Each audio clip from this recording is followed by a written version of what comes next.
All right, guys. We've been talking about questions, asking questions when we're reading, and answering questions while we're reading. Today, we're going to talk about a different type of question, and those are called inferences. So, inferences are questions where the answer is not directly in the reading. You have to do some guessing, some detective work. So, take a look at an example here. Move myself here a little bit.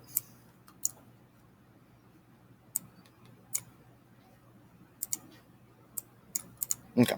A large gray cloud began to fill the sky, and the wind started to blow harder and harder. So, based on the evidence here, we're going to be able to make a guess on what's going to happen next. We do this by the text evidence as well as our past knowledge, information that we already have from the world. So, which of these would probably follow next? Would it be Andy and his family decided it would be a perfect day for a picnic? Or within 30 minutes, thunder was booming and rain was pouring down? Hold on, my lights just shut off. Be right back. Got it. I haven't moved in a while. Light shut off. Okay, so based off of what we know, dark clouds, sky filling up with gray, we're probably going to guess that it rains. Because in the past, when it gets dark out, you know it's probably going to rain, right? When those clouds come in and it gets dark. We've all been outside on a nice day and it starts getting real dark and cloudy, and you can probably guess it's going to rain.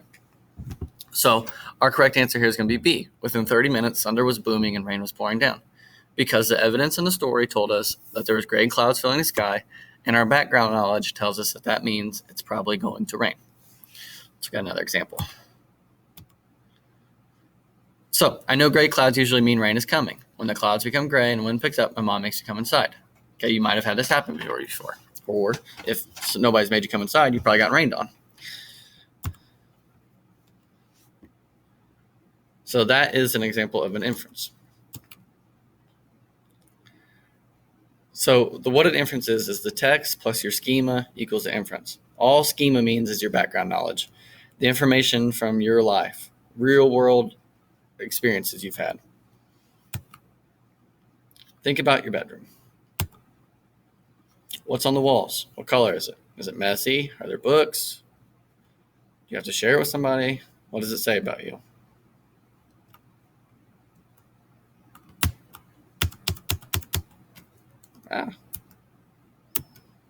Okay, so now we're going to read the story about Joni's bedroom. Those entering Joni's bedroom are greeted by bright blue walls. Hanging above her bed is a large framed photo of a female athlete racing through the water.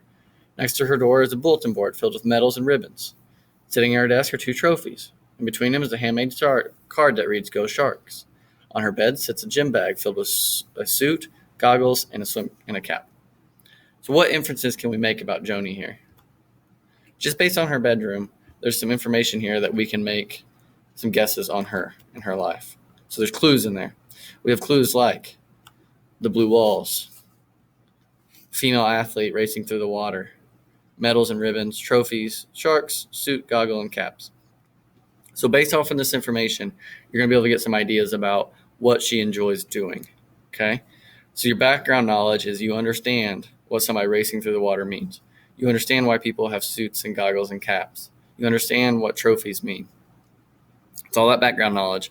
Combine that with the text, and you're going to get the idea that I inferred that Joni likes to swim, is on a swim team. I might even think the team might be the Sharks. So we know this because she has the trophies. That tells me she's probably competes. She's got a poster of an athlete that she likes. She has the swim cap and goggles. She has a card that says "Go Sharks," right? That'd be the same thing as like a "Go Lions" card. Now let's look at Carter. This will be our last one that we do today. Carter's bedroom is spotless. His bed is made perfectly, without a wrinkle in sight. The books in his bookshelf are arranged by size, from tallest to smallest. His closet is most impressive of all, with good clothes hanging in one spot, school clothes hanging in another, play clothes in another. His shoes are placed in arrangement below his clothes. I asked, and his mom swears she doesn't do it for him. What inferences can we make on Carter? Look at some of our text clues. He's got a spotless room, perfect bed. All of his clothes are arranged. His shoes are nice. What are some inferences we can make about him? What are some clues? This is like on character traits now. What are some things we know about Carter? Well, I bet his mom does it for him. Wait, though. I see his mom. Somebody swears that he doesn't. Okay. So we can guess that. What? What are some of these clues telling us about Carter? We can infer that Carter likes things organized and tidy. His room tells me he's an organized person. Let's go back and look at these clues again. So right here.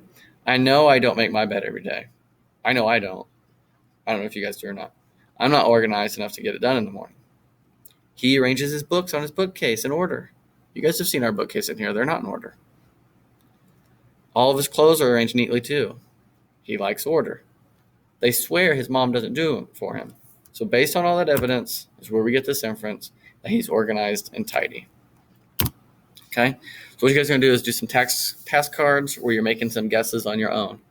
There is no wrong guesses here. You're using your inferencing clues, your evidence, and your background knowledge to think of some of these answers on your own. Okay? So it's going to be a Google Slides with some task cards that you're going to do on your own with some answers, and then you're going to try and explain your reasoning to me. There's just going to be 10 of them today. Okay? Take your time and good luck. Inferencing. Remember that inferencing is background knowledge and text evidence to make your best guess.